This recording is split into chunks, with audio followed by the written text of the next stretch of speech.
Hey, this is Cherie King, your wellness advocate, and I want to welcome you to this video, how to make store-bought pancake mix healthier with two simple additions.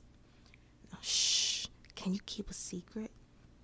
Don't tell my kids, especially my super picky 14-year-old son, but I've been doing something really sneaky with their pancakes in order to make them healthier. And the best part is, I did it using only two additional ingredients. Now, the first additional ingredient is yogurt. Now, preferably Greek yogurt, but the one that I purchased just happened to be regular yogurt. It's not Greek per se, but it does have high protein, which that's what the yogurt does for the pancakes. It adds in more protein than what is typically found in most boxed pancake mixes, okay?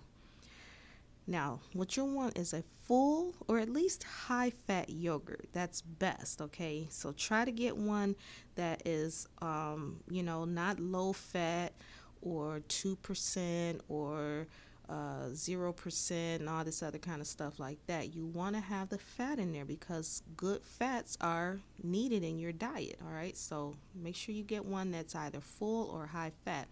Also, try to get one that is high in protein but low in sugar, okay?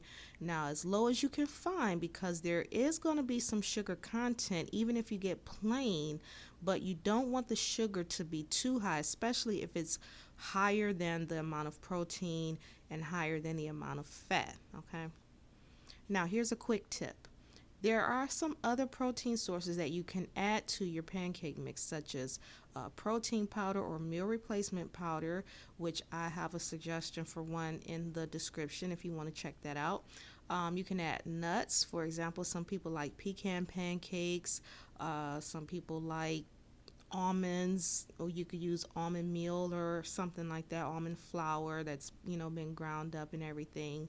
Adding eggs, okay?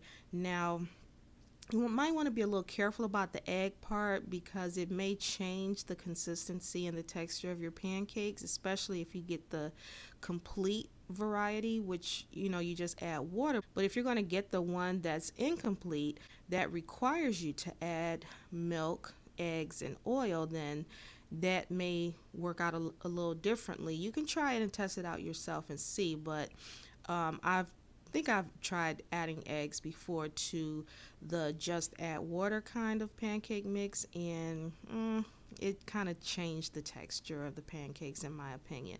Another thing you can add are oats, okay? You can do whole oats or you can grind them up into like a flour. Again, that may change the texture, make it a little nuttier. So if you're trying to fool someone like I am, then you may want to think twice about that, okay? But these are some other suggestions of protein you can add to your pancakes to make them a little bit healthier. All right, now the second additional ingredient is fiber. Okay, now adding fiber can aid in slowing down the absorption of sugar into your bloodstream, and it adds bulk to your stool so that it can move through your digestive system better. Now, the brand of fiber that I personally use is Consul fiber, and this is a psyllium seed husk based fiber, and it has 5 grams of dietary fiber and 3 grams of soluble fiber for a total of 8 grams of fiber in 1 teaspoon serving. Now, be careful not to overdo it with that because using too much could make your pancakes all gooey on the inside, in the middle, and oats can actually do the same thing if you use too much of those as well. So play around with the measurements, adding only a small amount of each item, and then work your way up each time thereafter until you find the perfect and right balance for you. Now, here's another quick tip. Other fiber sources that you can add are oats, and we talked about that before.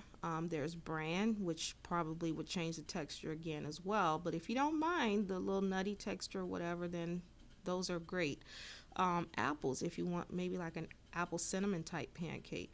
Almond meal is good, and for fiber purposes, you want to use the almond meal, not the almond flour, because the almond meal still has the skin intact, whereas with almond flour, they've been blanched for the most part and the skin's removed. Okay, so you'll want to go with the meal that has the skin. And then also raspberries, and raspberries are really, really super high in fiber, actually.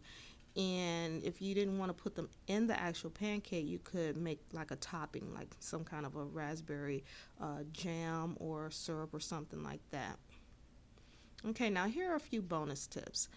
Use real butter as opposed to margarine. Use real maple syrup as opposed to the corn syrup, sugary based syrups that you find in stores. And add a little blackstrap molasses to your syrup, which is an acquired taste, but if you can get your palate used to it, you can reap the benefits of the blackstrap molasses. So now that you know how to make your box pancake mix at least a little healthier, the next step in making pancakes, period, healthier would be to make your own from scratch.